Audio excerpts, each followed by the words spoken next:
আজকে আমার গাছের মরিচ তুলবো। তো এটা হলো আমার মুম্বাই মরিচের গাছ। তো দেখেন কত ছোট্ট একটা গাছে কিন্তু আমার মানে গাছ ভর্তি মরিচ হয়েছে। তো আরো মরিচ ছিল, তো এইগুলা আর কি মানে কি করা হয়েছে, তো বাসায় থাকবো না এই জন্য মরিচ গুলো পেকে গেছে, তাই ভাবলাম যে মরিচ গুলো তুলে রেখে যাই।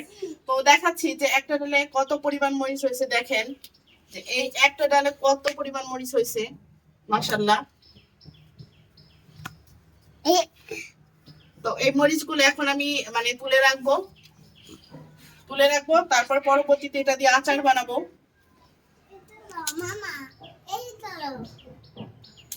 এই যে দেখেন মরিচের সাইজ গুলো কত সুন্দর। তো ছোট্ট একটা টবে কিন্তু চাইলেই শখ করে আপনারা এই মরিচ গাছ কিন্তু লাগাইতে পারেন। মানে খুবই একদম ছোট জায়গায় মানে একটা টবে করে কিন্তু লাগাইলে গাছ ভর্তি মরিচ হবে। আর নিজের গাছের মরিচ খেতে কিন্তু অনেক মজা, একটা আনন্দ আছে। এই তো